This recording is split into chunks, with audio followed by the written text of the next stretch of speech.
Okay, so in honor of Singles Awareness Day, also known as Valentine's Day, I have a story for you guys about mushy feelings.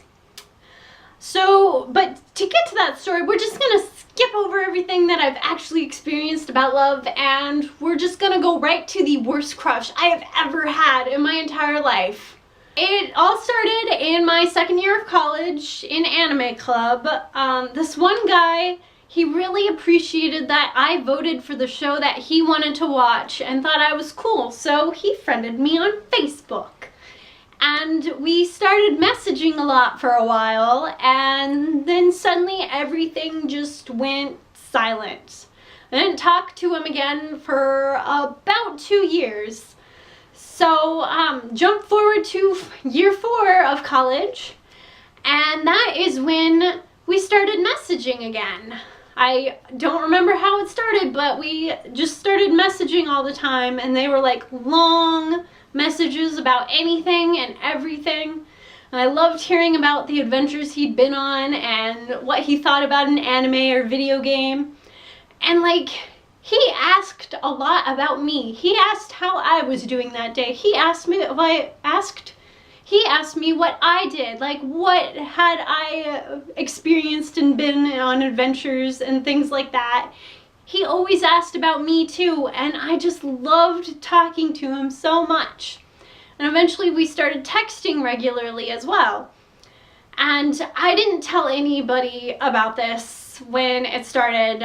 I kept it a secret, and nobody ever questioned why I was texting for like long periods of time on my phone, until there was one day where I was with Estina and I was smiling at my phone, and she was like, "Girl, who are you texting?" And I was like, "No one." She's like, "You're texting a boy, are you?" I'm like, "Maybe." And then I finally caved and I told her about him, and she basically responded with, "Oh my gosh, I knew it. Who is he? Who's this smiley guy? How'd you meet him?" And so I just told her everything, and she just started going, "You're just friends, And eventually I caved and admitted to her that I had a massive crush on this guy. Then from that day onward, every time that I was texting and smiling at my phone, she would always point it out to anybody nearby, like, "Ooh, you texting Smiley?" Me and Smiley, we texted for a long time after that. Even like in between breaks, he would always text me and message me, and like it was different from the way I would text other people, because like sometimes if other people messaged me or texted me, I would get really anxious and if I didn't know what to say and worry about a lot of things. But with this guy, I didn't worry. I just responded like right away because I wanted to hear more about him and he wanted to hear more about me. We were texting a lot over the next few months, and he would always try and invite me out to hang out with him and his friends.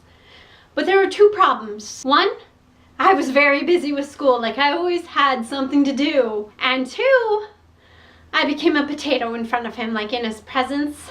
Just, a potato, instant potato, that's all I became. I had so much trouble like not being awkward and being able to talk to him. I tried so hard every time I managed to go to anime club. I tried not being a potato, but I am a potato, and a potato I stayed. Eventually I missed out on the biggest opportunity I had to like actually have time to spend with him. Instead of working at my university library over the summer, I decided to go home and have my foot surgery done.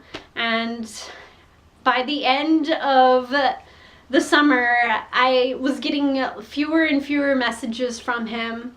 Eventually, I saw his Facebook status go from single to in a relationship.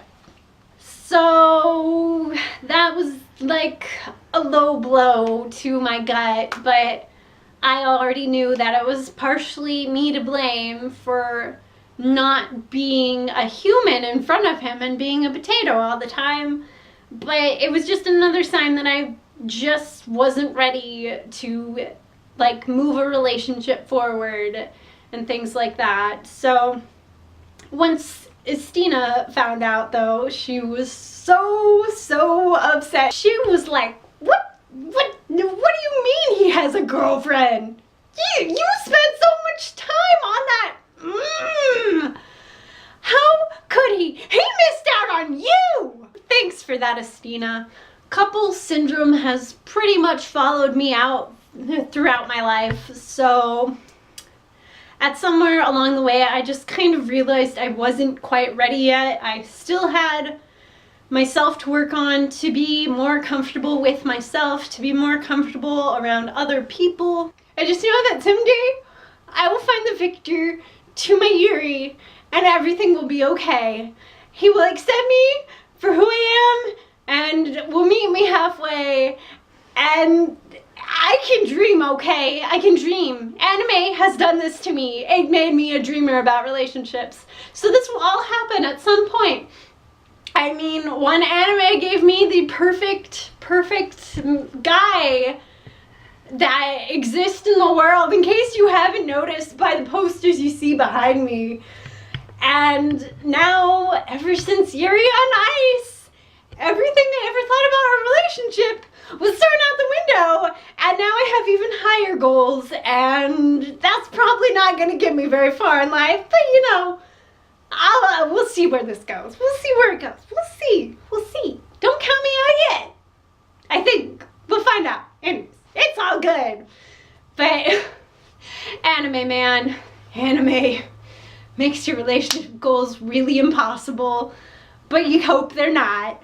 So anyways, I'll just keep working on myself, and someday I'll find that guy who just won't bat an eye when I say, hey, let's go jump out in the rain in the puddles. Or we'll just get out the lockpick kit when I say, hey, you want to help me break into Estina's apartment and rearrange all of her furniture and hide chocolates everywhere? He'll just nod his head and come with me to make sure I don't get arrested alone. Anyways, I have plenty of time to figure out that part of my life, and if that's what you want, so do you. Anyways, you guys enjoy your Valentine's Day or Singles Awareness Day, wherever on this broad spectrum you're sitting at this point in time, and I will see you guys later. Bye! Bye! Oh God, you okay there? Don't die! It's not worth dying over an impression. No, it's not. Alright, well that was good enough. I'll just cut off where I started dying. Yeah, that sounds good.